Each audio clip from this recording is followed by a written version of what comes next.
Good morning. Welcome to our discussion on deviance. Today we are going to talk about the definition of deviance, some types of deviance, as well as perspectives and theories on deviance. The main question we're asking today is, what is deviance? Deviance is modes of actions that do not conform to the norms or the values of a group of society. Deviance could be as simple as going up the down escalator, or as complicated as walking up and down the road slapping random strangers.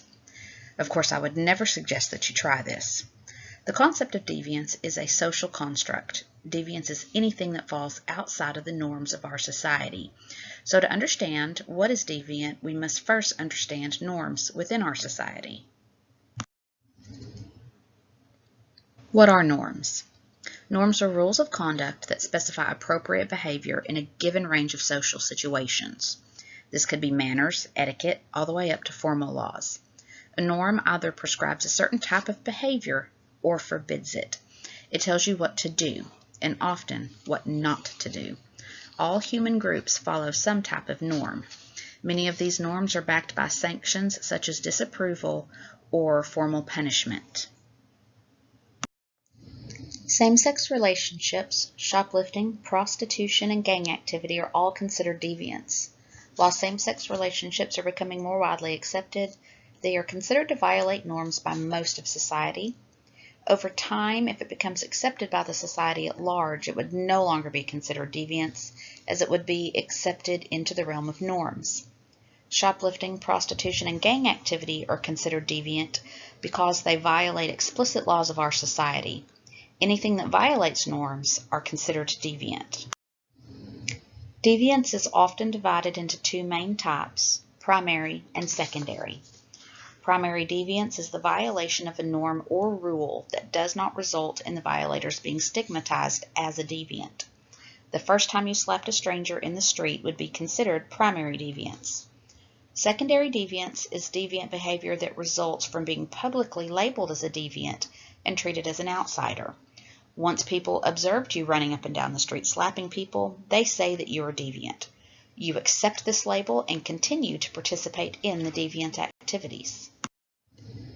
There are a pair of perspectives on deviance that we're going to discuss. Perspectives are not the same as theories. A perspective is the what we consider deviance to be. A theory is the why. It offers explanation as to why deviance happens. The positivist perspective relies on three assumptions: absolutism, objectivism, and determinism. Absolutism states that deviance is real. It is real because it possesses specific qualities that distinguish it from norms. Objectivism states that deviance is observable. It can be viewed and studied objectively. Determinism states that deviance is caused by something outside of the control of the individual. To summarize, deviance is a real, observable thing that is determined by forces outside of the individual. The constructionist perspective emerged in the 60s as a response to the positivist perspective. It relies on three assumptions also. Relativism states that deviance does not have any characteristics unless we think it does. It has meaning only in relation to something else. Subjectivism states that deviance is subjective. Deviant behavior is performed by a person who is a thinking, feeling, and reflective subject. Voluntarism states that deviance is a voluntary act. It is an expression of human will. To summarize, deviance is only deviant in relation to a norm, and only because we think it is, and are capable of having these thoughts. Both perspectives hold a great deal of merit and are easily applicable when we think about deviant behavior. We are going to take a look at a few theories that apply to deviance. This is a quick look, and we'll talk more about each one individually. Conflict theory states that deviance is deliberate, often politically motivated. Anomie strain theory states deviance is created by anomie as a result of society's inability to provide opportunity for success while continually urging people to be ambitious and strive for that success.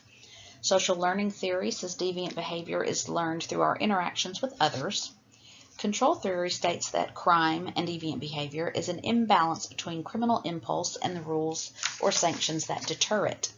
Labeling theory states that people become deviant because certain labels are attached to their behavior by others. First, we'll look at conflict theory. Conflict theory tells us that deviance is deliberate. It denies that deviance is determined by labels, personality, anomie, or social disorganization.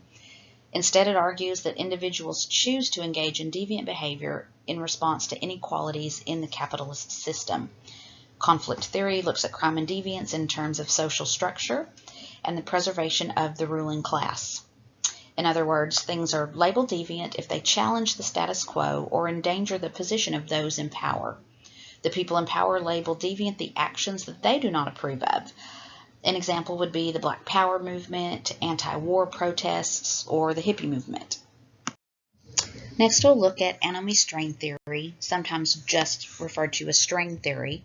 Anomie strain theory, or anomie theory, or strain theory, stated deviance is caused from anomie.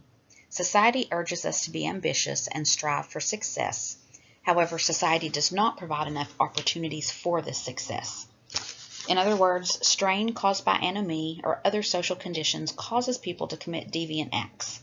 This theory was built upon later by Albert Cohen, who introduced his idea of status frustration, stating that the U.S. encourages all classes of people to achieve status, while at the same time making it more difficult for lower class people to achieve it. An example of this type of deviance would be stealing a pair of shoes that you wanted, but you didn't have the money to buy. Social learning theory tells us that deviance is learned through our interactions with others. It attempts to explain socialization and its effect on the development of self.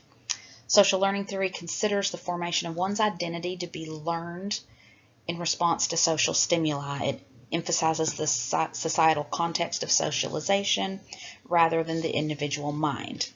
Edwin Sutherland proposed his specific theory of differential association as a part of social learning theory. If an individual associates with other individuals who hold deviant ideas more than they associate with people who hold conventional ideas, the individual is more likely to engage in deviant activities because he's exposed to deviant activities more. Control theory posits that deviance is caused from an imbalance between the impulse towards deviance and the social controls to deter it. It is suggested by social theorist Travis Hershey that humans are selfish beings that make decisions to engage in deviant acts by weighing the risks versus the benefits. Some control theorists argue that conformity is caused by control. The absence of that control causes deviance. An example would be finding a wallet on the street. You notice that there's no one around, then you take it with no intention of turning it in.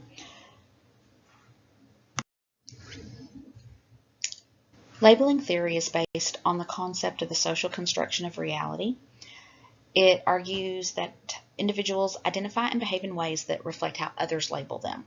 Labeling theory assumes that the definition of deviance is created by those in power through the creation of rules and norms. Acts that go against these rules and norms are then labeled as deviant. Somebody in power may see someone doing something, and even though it isn't necessarily wrong, they decide they don't like it. So they then begin to tell people that it's wrong. And after they tell so many people that this is wrong, the act is labeled as wrong, and then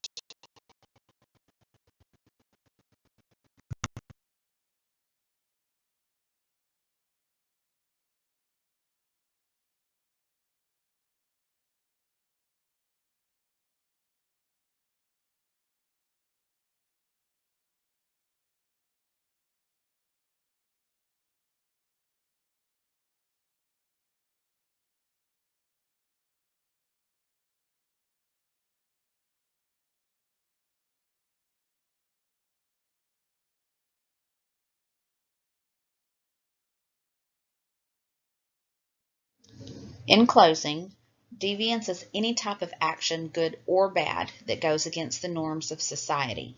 We can all be deviant in some way. Choose the good, feed the homeless, give money to strangers, or just go out of your way to be kind to someone who doesn't deserve it. I hope that you enjoyed our lesson today, and maybe we all learned just a little something.